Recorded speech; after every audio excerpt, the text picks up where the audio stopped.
Okay, it's 11:30, so I'd like to get started. We have a lot of stuff in the presentation. Can everyone hear me all right? Because it's going to be hard for me to reach over to this mic because I can't see from there. So, everyone all right? All right, this is the secret life of organic groups, or as I originally was going to call this talk, organic groups from FML to OMG. I'm Wayne Eaker. I'm an independent Drupal developer, site builder, themer, jack of all trades. I maintain several modules on Drupal.org. I teach Drupal training classes at DrupalTutor.com and creator of Drupal X-Ray. You can find me on various services. And I'm crazy about organic groups. These days, it seems like, well, I used to think people came to me because they knew I was an organic groups expert and they wanted me to work on their project. But I think that it might be that people come to me with a project and I find some way to work organic groups into that project so that we have to use it.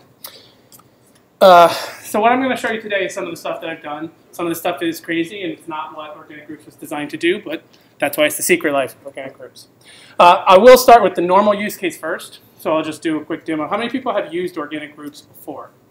Okay, so there's a decent number who haven't. So I will go through the normal use case first. And then I'll talk a little bit about how it works under the hood. And then I'll go through some progressively crazier use cases as we have time. And because it was specifically requested, I've also included cute animals in the presentation. All right, so let's start with the typical use case. So the typical use case for organic groups is groups of users sharing content. This might be discussions, articles, and that content is stored as nodes. Organic groups has a lot of features. If I can sort of summarize them up, you can take the permission level down to the group level. You can assign roles at the group level and then give users like admin roles. You can make up new roles at that group level. Membership into the group can be open or moderated. And those admins at the group level can then like manage posts, delete post, add new post. So posting content can be controlled by those permissions at the group level, and viewing content can be controlled at the group level as well. So I'm going to show you some of those features first.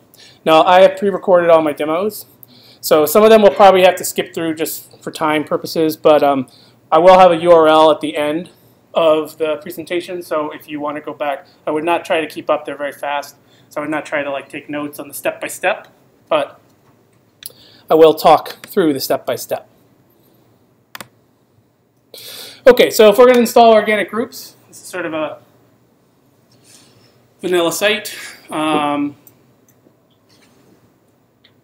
We're going to turn on organic groups. I did turn on organic groups context, but I don't think I actually use it in the video. And organic groups UI.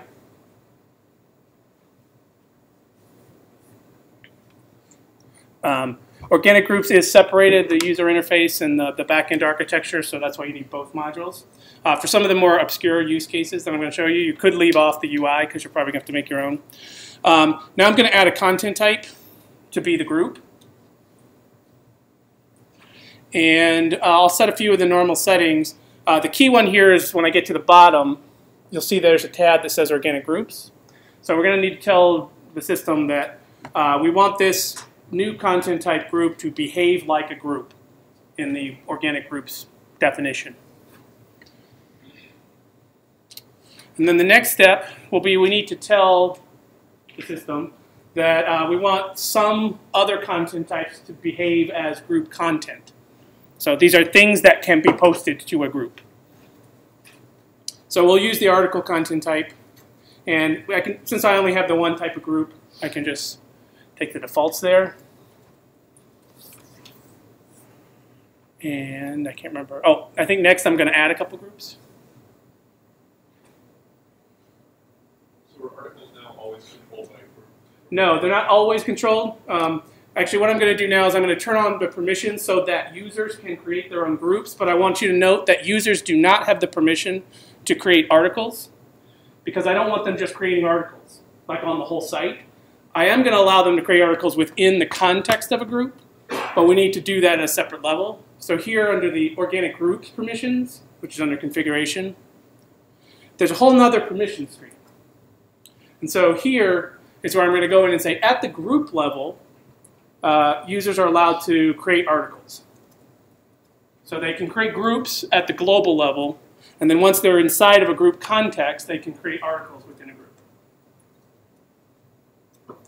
And there's a bunch of other permissions here. I'm not going to go through them all, but they're pretty well explained if you look at them. But these are all the different permissions that you can set at the group level.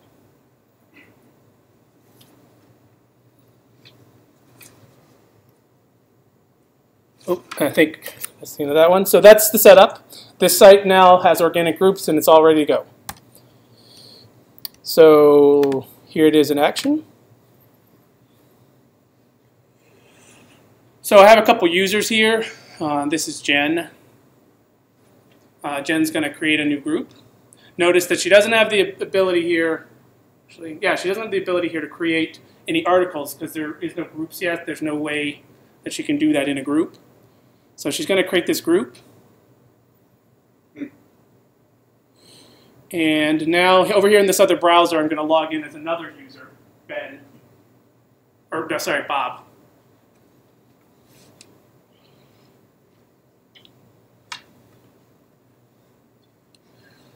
And I'm going to request group membership. By default, organic groups is going to have moderated group membership so that the administrator of the group, the one who created it, or another one who has been assigned administrator, has to approve any joins to the group.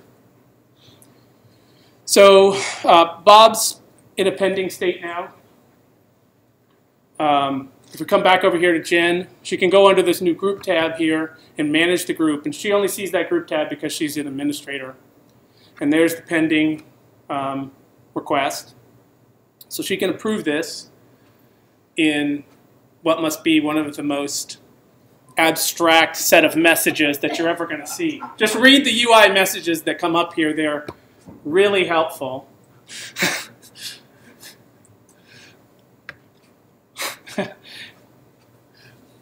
Okay, so now Bob is approved.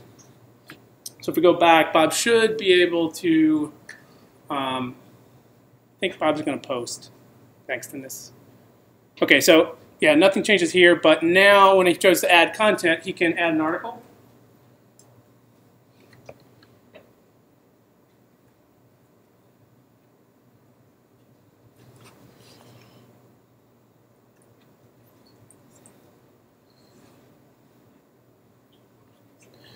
And notice he'll have to pick which group to post it to. And if he actually tries to just post this article without picking a group, he'll get an error message because he does not have permission, global permission, to write articles for the website. So, but if he puts it in this group, then it'll work. All right, so the articles on the site does link back to the group page. Now, by default, there is no user interface for showing the post on the group. Organic Groups kind of leaves that up to you to do something with. So you can use views, and then if you're using panels or just your theme to sort of design what a group page looks like, you can embed those. I think next video I have a quick and dirty way to do it, which is I'm going to take the built-in, there is a built-in view, OG content. I'm going to turn that view into a block and then put that block in the content region. That way we'll be able to see the post to a group. So for the most part, I think all I really need to do, I need to make it a block, and then there's one configure, I need to set a default contextual filter because it's a block and not a page or something else where it can pick it up easier.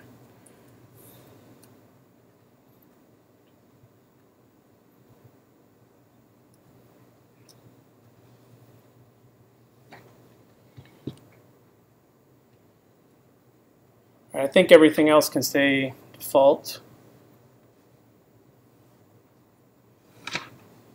Oh, okay. I guess I got sleepy there.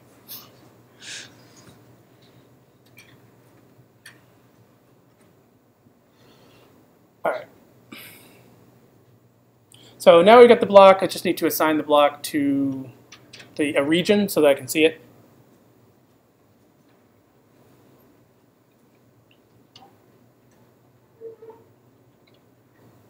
All right, so I'm going to put it there in the content region. So it'll be just under the main page content. And because of the way that one's set up, it should only show up on group pages. So now if I go to group A, there is my post that I posted to the group. And okay, and Jen can see it as well. And the other. And if we create a second article, you'll see we'll get both of them listed there because that's how the default view is set up.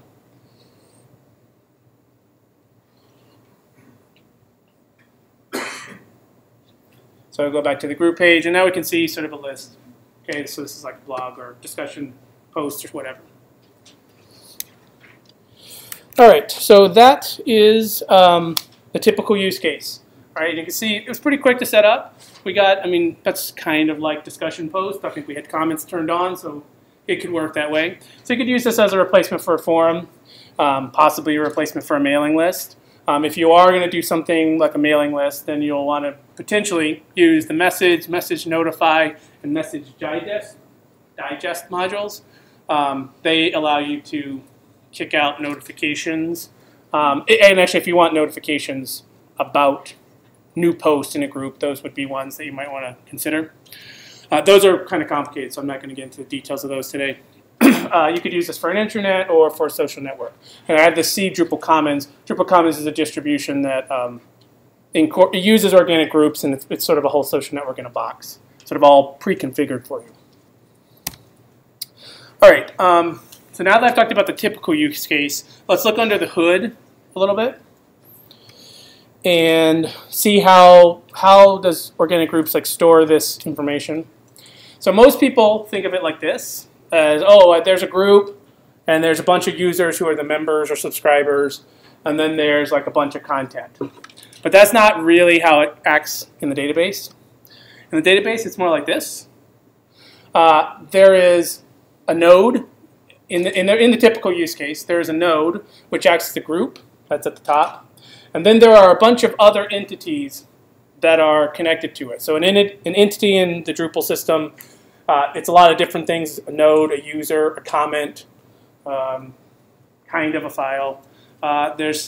So it's like sort of anything in the Drupal system. And so they're connected via a membership, which itself is an entity. So that's why I've drawn it with a dot there, because it's also an entity. And organic groups will actually allow you to connect any kinds of entities together. The typical use case and what works out of the box, if you use the Organic Groups UI module, is a node as the group, nodes as the content, and users as the subscribers. However, fundamentally, it can work with any entity types. So if you want to do something crazy, theoretically, this could work. You can have any entity type could be the group, so it could be a commerce order. You could have any entity type as the group content. So you could have commerce products, comments, entity forms. Anything can work there. Now, this would be crazy. Let me just be clear. If you do this, though, I want to see it, because I would like to know exactly why, and I would be in awe of it. It can actually get more complex because those membership entities can have different types as well. So just like you have different node types and different content types, and you usually use different content types because you want to have different fields, or you're using them for a slightly different purpose, you can actually have different types of membership. So we saw there was that one field that I had to fill in when I joined the group that was the request message. The default membership has one field on it that's that request message. If you wanted to have a different form, you could either change the default or add more fields to the default or create different types of memberships. Would that be through the member roles? So there is a user interface for it. It's down in that set of organic groups. I don't have a thing on it, but I can show it at the end if we have time. You usually don't have to create additional membership types. You can usually just change the fields on the main one, but it's all through that same interface. All right, so let's look at some other use cases for organic groups. I think the simplest one, sort of the smallest leap from its typical use case, is learning management systems. Because all we really have to do is change the terminology.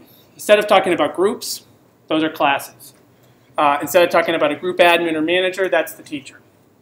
And then our group content, it could be discussion posts or articles, but it might be assignments or homework or lessons, other resources. And remember that we can set the permissions at the group level. So it's pretty simple to set it up so that the administrator can manage all the assignments, and maybe your members, who would be the students in this particular case, would only have the ability to do discussion, create discussion content. All right, and if you wanted them to do other, let's say, responses to assignments or things, if you had other content types, you could give them that permission. All right, so I mean, by default, it's going to look similar to what we had before. This is one that I did a few years ago. So you can, if you theme it up and really, push it to the max, you can make something fairly robust that using organic groups. Now, one feature of organic groups that's particularly good for learning management systems, but can be used for the regular groups as well, is private groups. And that actually comes out of the box with organic groups. So I'll show you real quick how you would set that up, because it only takes a couple minutes here. So there is another module called Organic Groups Access Control. Sorry, I had a lot of modules on this system.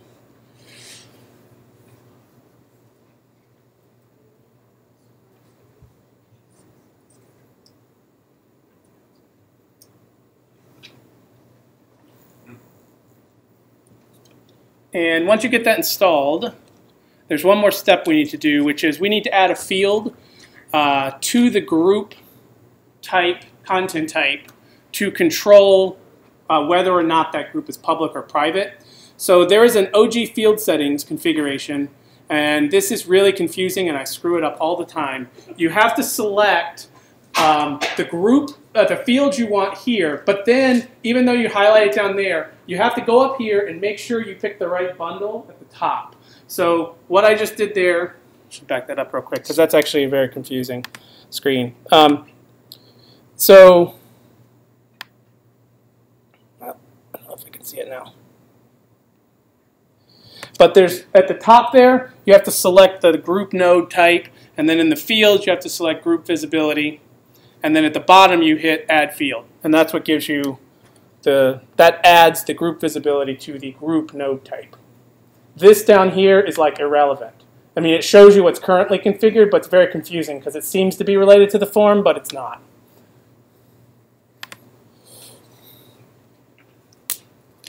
Okay, it just shows you the ones that are currently configured. All right, so now that I've added that field to the group node, there it is. I can set this group to private.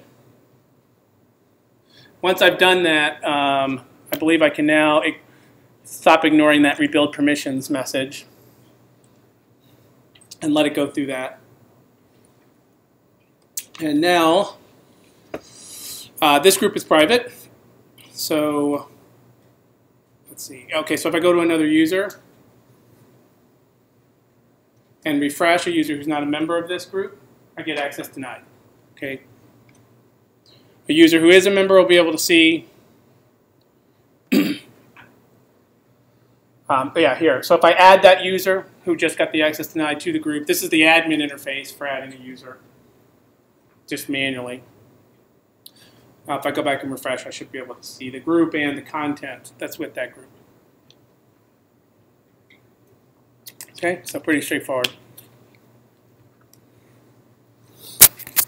And I think just in the rest of this video, I just clean up some of this field. Those fields are like normal, so you can go under content types, manage display, and hide them if you want. So that's the only piece that's left there, because usually you don't want that group visibility thing showing. All right, so we've done private groups. Now I want to talk about selling organic groups. So this is something that I figured out a couple years ago, because like I said, I do those DrupalTutor.com. I built DrupalTutor.com to do Drupal training. And so I use organic groups as my learning management system. Basically, people check out using Drupal Commerce. They buy a course. That triggers them being added to the course's organic group, which then, using the privacy settings, gives them access to the lessons. Now, I didn't use these modules that I'm going to show here because they didn't exist 2 years ago. But if I were going to do it again, I would totally use these modules in order to implement this functionality. So I'm going to show you. It's actually super easy. I really wish they had existed 2 years ago. So on this site, I've got this organic group already set up. We see it's got lessons in it. It's a private group, and it's set up. I've also got Drupal Commerce installed, just with the default options. So I'm going to turn on Commerce License and Commerce License OG. Those are the two modules that I'm going to need. I do have links at the URL at the end for all the modules. So.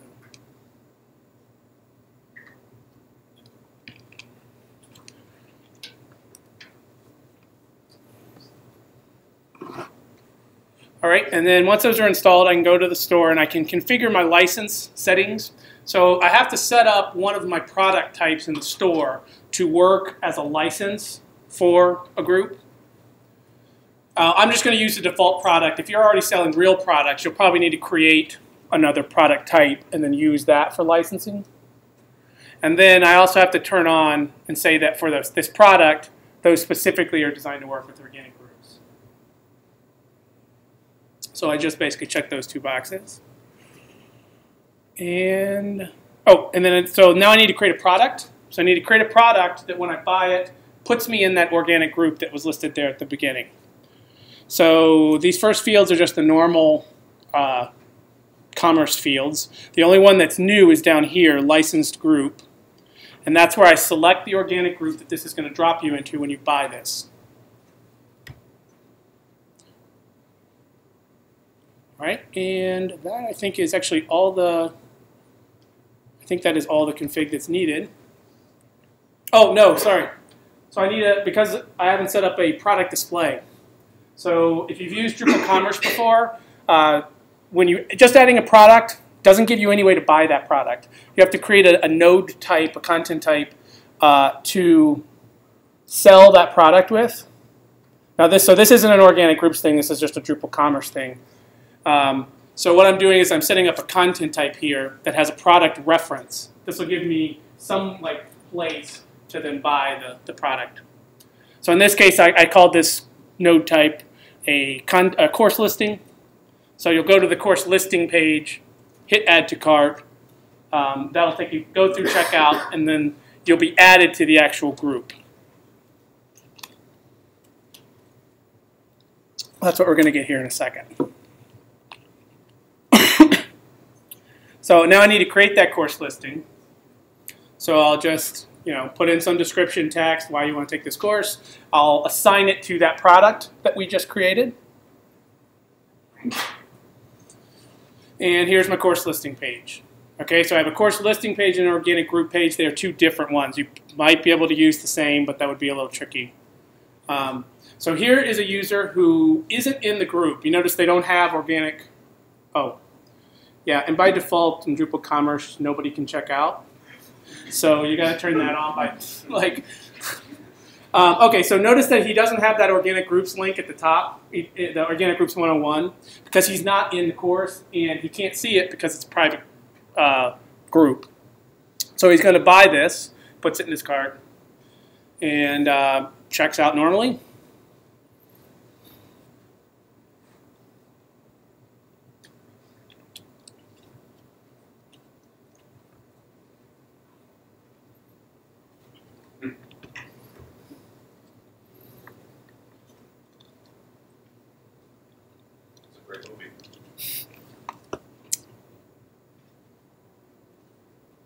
Okay, now as soon as he checks out, let me pause it here. You can see that he's got access to that organic groups, and I can tell because it's up on the menu bar.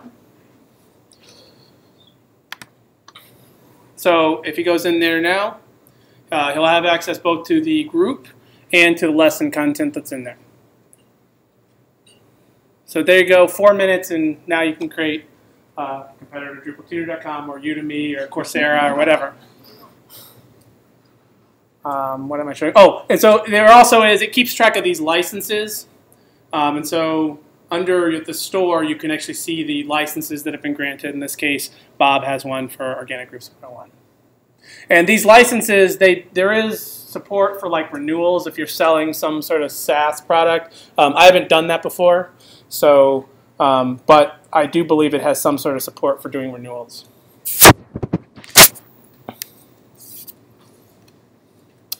Oh, and when I was using, there's kind of a bug with this module, which is it doesn't work with anonymous checkouts. It doesn't properly put you in the group with anonymous checkouts. I figured out a rule to make it work. So it's written up there, and I have the export of it. If you go up and load the slides, or it's actually linked. It's linked at the URL. You can import that rule if you're actually going to do this, and then anonymous checkouts will work. So again, that was rather basic before, but I'm using the same technique. Even though I'm not using those modules, it pretty much works the same on DrupalTutor. And you can see once you develop it a little bit, theme it up, you can have a pretty robust, nice-looking site. All right, now we're going to start to diverge a bit. The core stuff was still kind of groupy. Now we're going to get into the first thing that we're not even going to talk about the word group, and that's selling premium content. I get asked to develop this all the time. I mean, who wouldn't want to, right? You're like, I just want to post things and have people pay me recurring revenue to like write things on the web. So everybody has that dream, and so I get asked that all the time. So premium content, what we're talking about, you have a website, it's probably got some free content, but then people pay a subscription, and that gives them access to this additional content. And so the typical approach to do this without organic groups is to create a role, something like subscriber role, use content access module or something like that. There's some similar modules to restrict the viewing of that premium content to only people who have the subscriber role. And then you sell access to that role, which you can do. There is a module commerce license role that does kind of what we just did, but it gives you the role instead of the organic group membership. Or you can do it manually, like somebody buys it, then you go in there and you check that box in their user account to give them the role. And that works well, actually, if you only have sort of 2 levels, like you have just free and premium, that's a totally reasonable way to do it. However, I have at least one client who has a lot of different information products that they sell. And so if you try to scale this up and say, oh, well, like imagine a scenario where you're selling, business analysis reports for different industries. So people can buy the auto industry reports and the tech industry reports and the healthcare industry reports.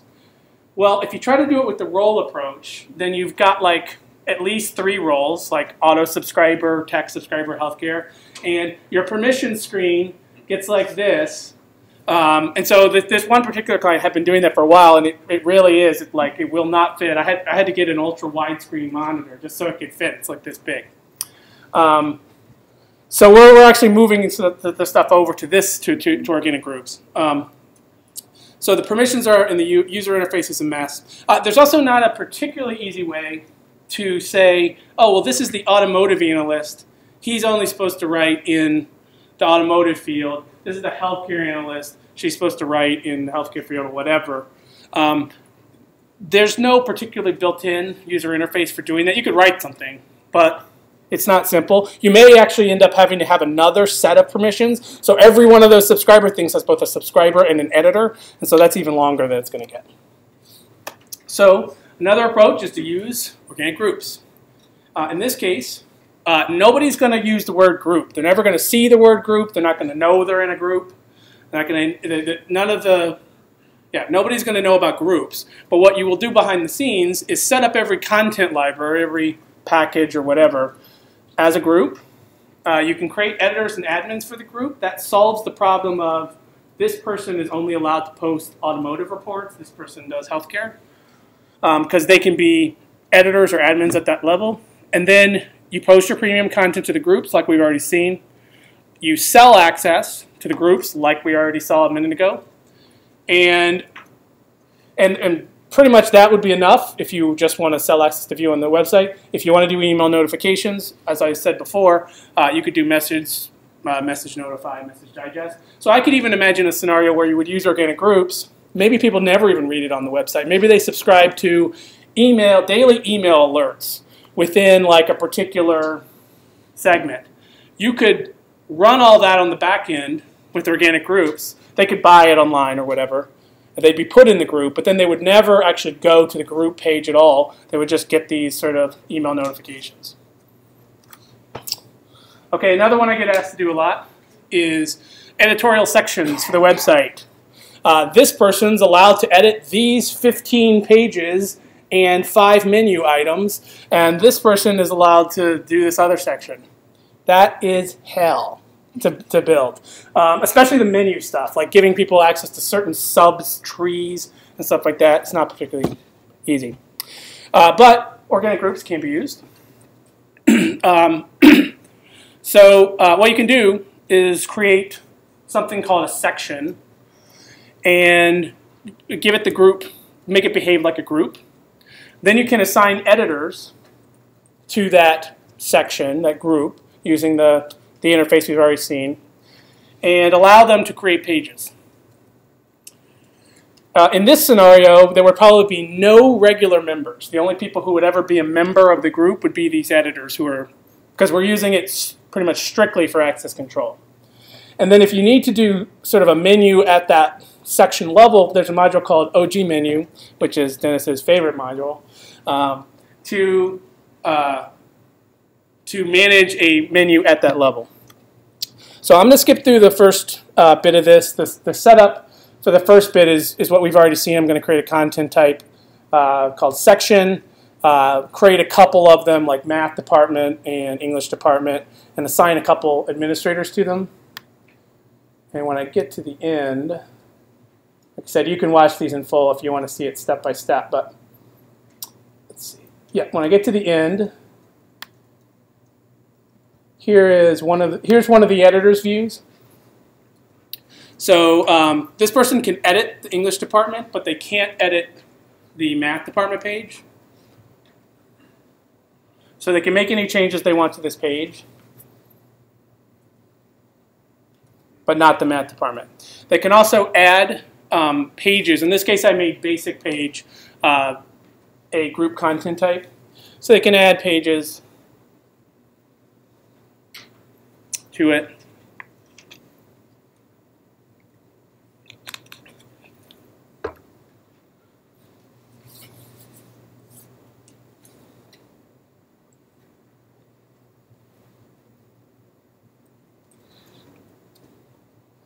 All right.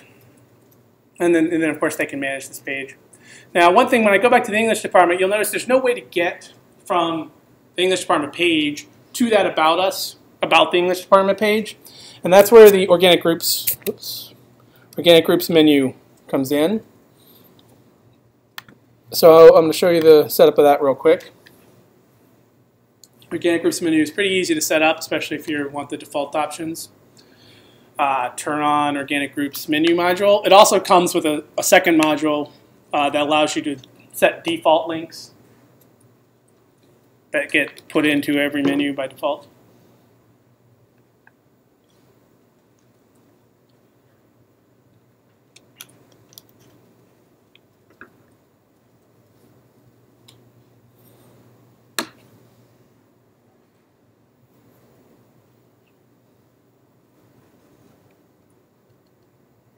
Okay, so these are the settings. You can set the main one is maybe maximum number of menus per group, and whether or not you want groups or menus to automatically be created every time you create a group.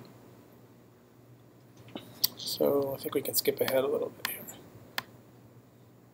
All right. And there is a block. In this case, I'm going to put my that organic groups menu on the sidebar. So I need to add that organic groups menu somewhere. I need to drag it everywhere and then put it on the sidebar.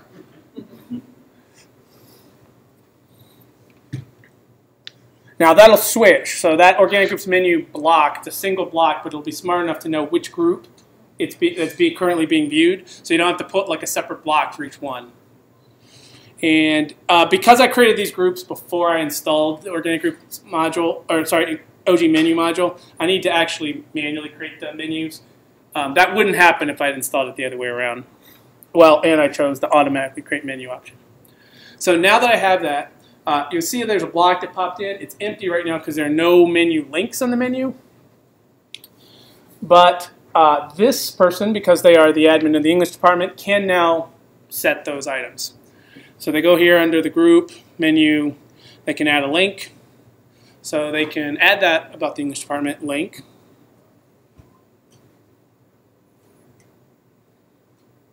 And there it is. Shows up within their own sort of personal submenu. And they can add additional items. I think they just have them add a, let's see. Yeah, if they add a home item. And then they actually get this interface just like the regular menu where they can drag it around, reorder it. They can nest the items. It had the same features like the regular menu link, but only within this submenu. Okay, and depending on how you theme this, of course, I've got on the sidebar, you could potentially theme it so that it was up there at the top, like kind of a little sub-line. All right, and so that's pretty good for the section editors.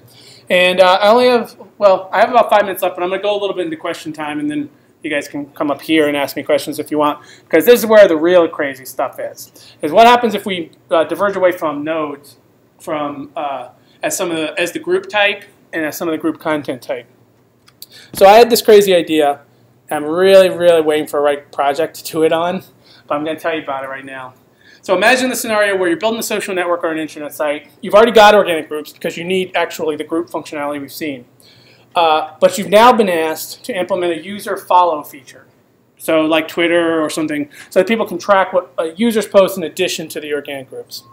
So normally, people will tell you to use user relationships module.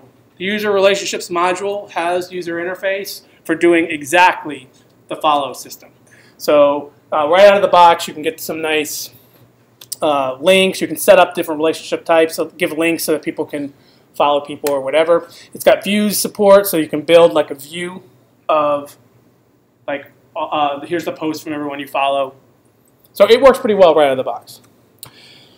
But there's some reasons you might consider not using it. First of all, it's a completely different system for organic groups, which in this scenario, I'm assuming you're already going to do organic groups because you need that functionality. So that's like two sets of configurations and databases and everything that you got to understand. It's also 2 of them that you have to keep up to date. And then what if you wanted to create an integrated stream of posts from people you follow and posts in groups that you're a member of? Like Facebook does that, right? So you've got sort of these 2 divergent systems. That's going to be hard.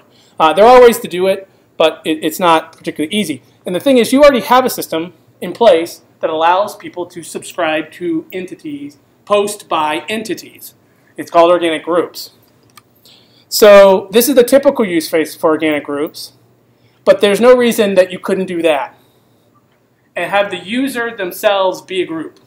And then people could join that group in order to follow them, because then it would be just like anything else, or just like a normal group. Now I'm not going to have time to show all of these. So this first video I'm going to skip entirely because this is just setting up normal groups. We've already seen that. All right, and this one, let's see.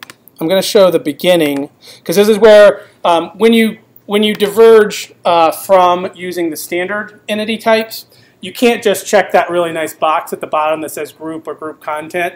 That only works with nodes. If you want to do other entity types, then you need to come into this other interface. This is the one we saw before for adding fields. So it's down under configuration, OG field settings. Now in this case, I'm going to go to the user, and I'm going to add the group field, which will allow me to turn them into a group. Okay, the user is now a group. The second thing I'm going to have to do, this goes a little fast, is I'm going to have to add a second group audience field to like articles or whatever I want to post, because each of the fields only allows you to post to one entity type. So if I want to be able to post articles to a group, I need to have a separate field if I want to be able to post them to users. You can actually have as many fields as you need, but they have to be individual to that particular target entity type.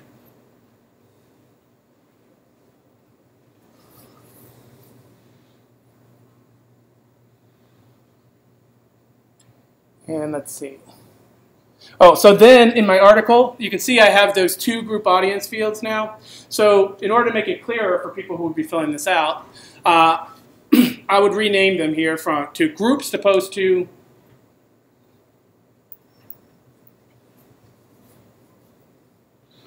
and the second one I would rename as user to post to. Now, if I were doing this for real, I would modify the form so that people wouldn't have to click their own name in order to post it as themselves. You can do that fairly simple with a form alter. All of these obscure entity types are going to require that you modify the user interface. None of them are going to work like right out of the box. But there is an advantage to having everything sort of architecturally the same in the back, so that work could be worth it. So here, this is Pete can come in and turn himself into a group using that group field. And now Pete's user profile page, and actually I think there's a, let's see here. I think I had to modify, I had to clean up the page. Where is it? Let me skip ahead to, oh, this isn't the new video. Sorry, some of that stuff was supposed to be cut out. Let me zip ahead here. Okay, so here is, I think this is Bob again. And so when Bob looks at Pete's user profile page, he gets a request group membership. Now, of course, that should probably be renamed to follow Pete or friend Pete. And now I can friend Pete by sending him a group membership request. Pete can go through this process, or hopefully some new form that you create that's a lot easier than this, and approve that friend request or follow request. And let's see, if I go back, let's see. All right, so I can see this here, but I can't see Pete's posts for the same reason I couldn't see those group posts initially, because I need a view or something to show because it doesn't theme it. So I think even after I create this article by Pete, yeah, it's not going to show up. So I'm going to skip ahead because this is mainly just creating a view, which is exactly what I already showed, but for the user. And let's see. Okay, what am I doing here? Oh, right, so this is somebody who isn't following Pete, and so they have that same, Pete is a private group. So they can't see, they can see their private post in their own private group, but they can't see Pete's. All right, and I'm going to jump right to the end because there's a bunch of view stuff here. What I do in this next segment, and you can watch it later if you want, is I build a combined view that shows me all of the posts by all of the users who are groups that I am a member of and all of the nodes that are groups that I'm a member of, so that I get this combined feed that ends up looking like, let's see, I think right here at the end, yeah, where, so this is somebody who's both a member of the test group and they're following Pete. And so they can get this into a single view because architecturally on the back end it's all in the same tables. Okay? And so you can do that with views. Now that would need some work, obviously some UI work, but I think it's a pretty cool idea. A few other like crazy ideas that I have. I'm actually going to do this first one next month, I think. I mean, we'll see if it works. Create reusable forms using the entity form module. The entity form module, all of the submissions are entities. And then have those submissions be like linked to the relevant group that somebody is reusing that form in context of. Build a marketplace site. So a marketplace site is where you let other people set up a store in your system. I actually did this one. It was a wedding registry, but kind of the same thing. People go in, they set up their wedding page, and then they created commerce products through a custom user interface that were linked back with organic groups to the wedding page. And then you actually have to link the line items as well in order to, for accounting purposes. Reviews. Imagine what if the commerce product was the group, and every time somebody bought it, the user got added to the product as a group. Then you could do something like, if the purchasers are group members, then you have like verified purchasers who do the reviews of the product. That I think you can almost do right out of the box with rules and some things like that. Collaborative image galleries, so like Flickr, where you can share into image galleries. I think that's pretty straightforward. And taxonomy subscriptions, this would be similar to that user follow, where you would follow a taxonomy term, but you then use the same organic groups infrastructure. So yeah, organic groups, it's not just for groups. Can be useful anytime you want to link nodes in that sort of configuration that I showed before. If for non-node uses, you're going to have to write your own UI.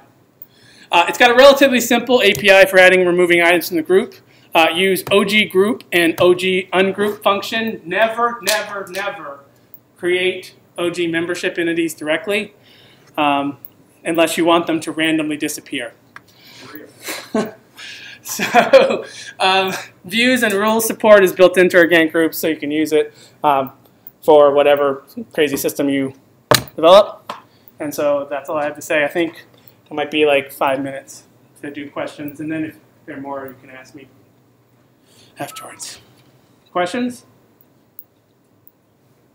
So we toyed with a lot of the ideas you're talking about vertical projects, and one of the things I run into is when you expose the member management to the standard vanilla user, they have a lot of trouble with that. You get drop downs and yeah. Oh yeah. I mean, in general, even if they're doing regular groups, it's sort of it's very abstract. Is there any helper modules that sort of toggles or anything like that? Not that I'm aware of. Usually, what I do is because you have those two functions, that OG group, OG ungroup, I usually just write my own, because most of what you're trying to do is either put something in the group, and that will work for both content and users, the OG group and OG ungroup. So I usually write my own simple buttons or something that just on the back end call one of those two functions, because that's usually what you're trying to do. Yeah. Some of those things are also views. I think you may be able to override it as far as some of the links. Okay. So I'm thinking for sports leagues and stuff like that. If I go in, I can self-assign myself to or join basketball league or flag football league, and I understand I probably have to log in to see content that's relevant to me. Can that also be tied to a cookie where if I come back anonymously, it looks at which groups I'm involved in? So I've actually done that before. Fake authentication to a group. I did that for another site. It was also related to weddings, but it was wedding photo sharing, for those photo booths that people have at weddings.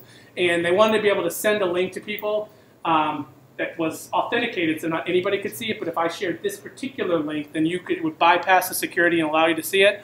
So no, there's nothing out there that does it inherently, but it can be done, where somebody would bypass that and put someone in the group by. But I don't think there's anything out there exactly. Anything else? Some crazy ideas that you have at the end there.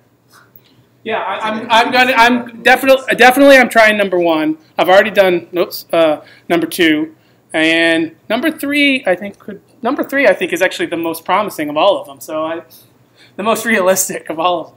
I got a question for you. On the commerce one, the marketplace, how did you handle payment? So I actually did the commerce. I had both the commerce product and the commerce line item be organic group content, so that when somebody would, and then I had to write a lot of backend code for this. So there was a whole user interface. The user never saw the backend commerce stuff, but they would create their GIFs, and which would generate commerce products. When people would buy those GIFs, then it would sort of track with the line items related to them, and then the orders would get completed, and then I could do the accounting because I could look at the line items on completed orders and link it back to that, because those line items were associated with the wedding page, which was the group. Okay. So but it was a lot. It was a lot of custom code. Yeah. In that particular case. Time for one more quick question. Actually, lunch is running a little bit behind schedule, so we have probably a couple more quick questions. Or not. Okay, thanks.